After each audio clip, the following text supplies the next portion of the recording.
thank you and welcome to the show this morning. The topic this morning is the Methodist Church and historical black institutions of higher education. And of course, we have with us to talk about the Methodist Church and higher education, Dr. Cynthia Hopson.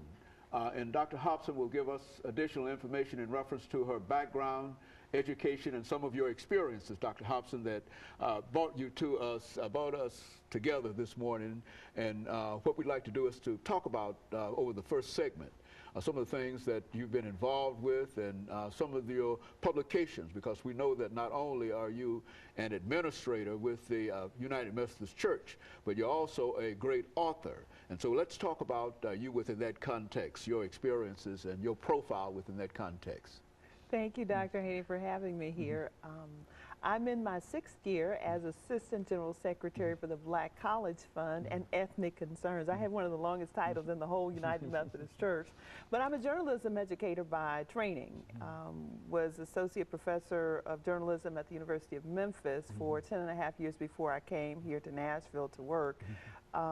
Started out in radio 130 years ago and had to go to college because I had not gotten an undergraduate degree, and went to Clark when it was just Clark College, and now it's Clark Atlanta University, and got a bachelor's degree in mass communications and started working in media.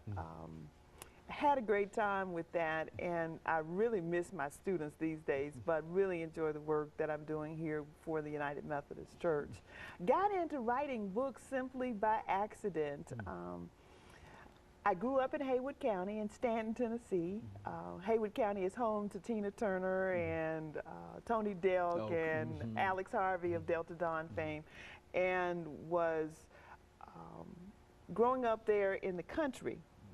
In the cotton field, the pea field, and so forth and so on. And so I guess it must have been about 1987 when the school in our community closed, and I called the editor of the local newspaper there in Brownsville and asked if it would be okay if I wrote some reflections about the school.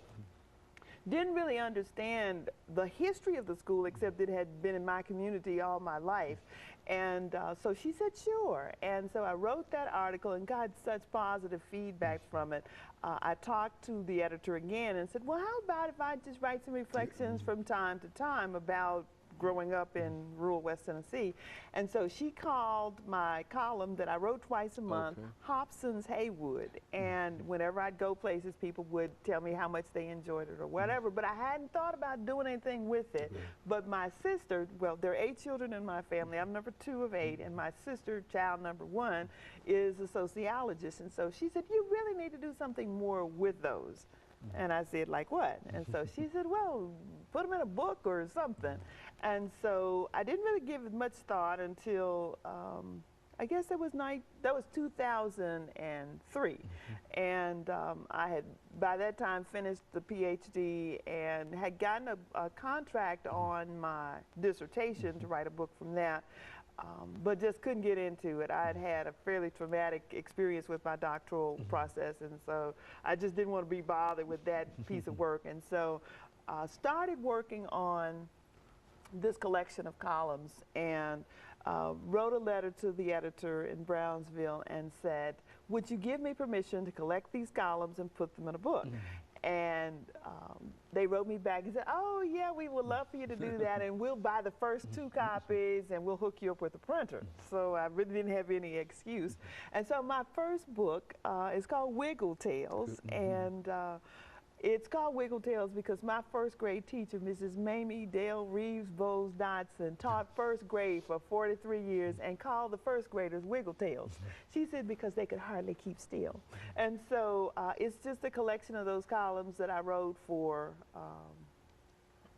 the newspaper. And after that, then the rest was easy.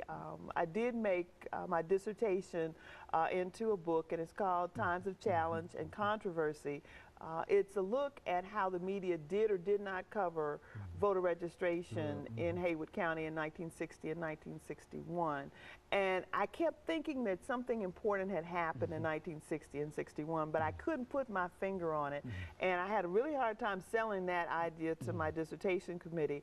And one of my colleagues from Cameroon, of all places, said, well, have you looked at the New York Times about what happened in Haywood County? And I thought, why would I look at the New York Times? And he said, well, they covered a lot of what went on.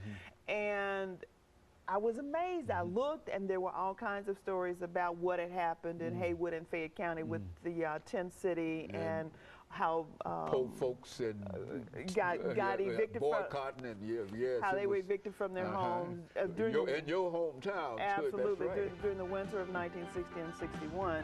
And so once let's have this first commercial break. Oh, okay. And of course, we'll be back with our audience following this very, very short commercial break. The show for today